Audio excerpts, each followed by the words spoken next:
আয়োজন করার কোনো বিকল্প নাই। আজকের এই জনসমুদ্র পিয়ার পদ্ধতি নির্বাচনের পক্ষের জনসমুদ্র। সংগ্রামী দেশবাসী, 1972 সালে রচিত সংবিধান ছিল দেশের মানুষের অবিশ্বাস ও গণ আকাঙ্ক্ষার বিরোধী। সেই সংবিধান রচয়িতাদের স্বাধীন বাংলাদেশের সংবিধান রচনা করার ম্যান্ডেটই ছিল না। তারা ভিন দেশের সংবিধান অনুসরণ করেছিলেন, ফলে যা হওয়ার তাই হয়েছে। কোনো ক্ষেত্রেই কাঙ্ক্ষিত সমৃদ্ধ ও উন্নতি হয় নাই। রাজনৈতিক সংস্কৃতি কলুষিত হয়েছে। সবচেয়ে ভয়াবহ ব্যাপার হলো সংবিধান মেনেই স্বৈরাচার তৈরি হয়েছে। এজন্যই আমরা সংস্কারের প্রশ্নে অটল, অবিচল ও আপোষহীন অবস্থান নিয়েছি।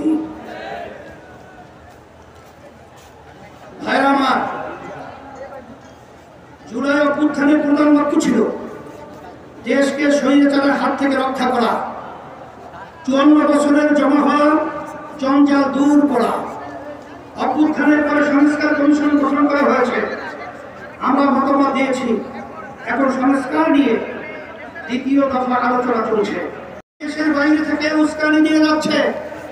আজকের এই মহাসমাবেশ থেকে ঘোষণা করছি, অবিলম্বে ফ্যাসিবাদীর সাথে জড়িত সকলকে শাস্তির আওতায় আনতে হবে। আরেকটা কথা বলি, সুপ্রিম কোর্টে বিচারপতি নিয়োগ নিয়ে অতীতের মতোই বাতাসে নানা রকম কথা ভাসছে। আমরা আমাদের চোখ কান খোলা রেখেছি। যোগ্যদের বাদ দিয়ে যদি কথা কথিত স্বভাববদ্ধ রাজনীতিবিদদের নিয়োগ দেওয়া হয়, তা কারো জন্যই সুকুমার হবে না। প্রিয় দেশবাসী, দেশের সকল মানুষের ভোটের দাম সমান। কারো ভোট যাতে অবমূল্য না হয় সেই ব্যবস্থা করতে হবে। তাই আগামী নির্বাচন সংসদের উভয় পক্ষে অবশ্যই পিয়ার পদ্ধতিতে নির্বাচন দিতে হবে। যে যা যত শতাংশ ভোট পাবে সংসদে তাদের সেই অনুপাতে আসন থাকবে। এই পদ্ধতিতে রাষ্ট্র পরিচালনায় সকলের মতের প্রতিফলন ঘটবে। কোন দল জালেম হওয়ার সুযোগ পাবে না। এটা জিনজির দাবি, এটা এখন জনগণের দাবি, দেশের অধিকাংশ রাজনৈতিক দলের দাবি, সকল ধর্মের মানুষের দাবি। আজকের এই মঞ্চ এটা আবারও প্রমাণ করেছে। ভাইরা আমার, আমরা বারবার রক্ত দিয়েছি কিন্তু সফলতা পাই নাই। কারণ আমরা প্রতিবারও নেতা ও নীতি বাছাই করতে ভুল করেছি। আমরা 54 বছরে অনেক দলকে দেশ শাসন করতে দেখেছি, কিন্তু ইসলামকে এখনো ক্ষমতায় দিতে পারি নাই। এবার ইসলামপন্থীদের ঐক্যের ব্যাপারে বড় প্রত্যাশা তৈরি হয়েছে। আমি শুরু থেকে ইসলামপন্থী সকল ভোট এক বাক্সে আনার কথা বলে আসছি।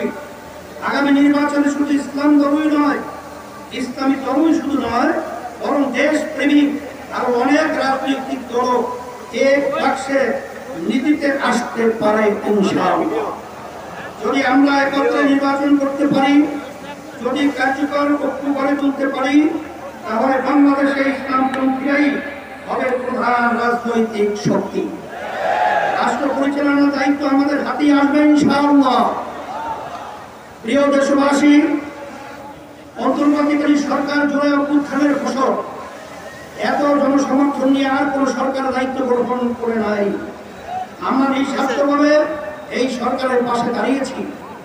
সরকারকে বলব, সংস্কার, বিচার ও সুষ্ঠু নির্বাচনের যে অঙ্গীকার নিয়ে আপনারা দায়িত্ব নিয়েছেন, সেই দায়িত্ব পালনে অবিচল থাকুন। কারো দ্বারা প্রভাবিত হয়ে লক্ষ্য থেকে বিচ্যুত হবেন না। নিরপেক্ষ থেকে দায়িত্ব পালন করুন। আমরা আপনাদের পাশে ছিলাম, আছি এবং থাকবো ইনশাআল্লাহ।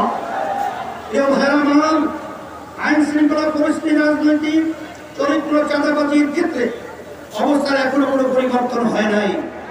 একটি দলের বিরুদ্ধে অভিযোগ উঠেছে, কারো নাম ধরে সমালোচনা করতে চাই না।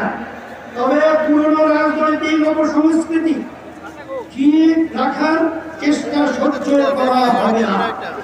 রাজনীতির নামে সন্ত্রাস, চাঁদাবাজিকে অবশ্যই প্রতিহত করতে হবে ইনশাআল্লাহ। ভাইরা আমার, আমাদের প্রধান লক্ষ্য হবে মানুষের জীবনের নিরাপত্তা নিশ্চিত করা এবং গণমানুষের জীবন মান উন্নত করা।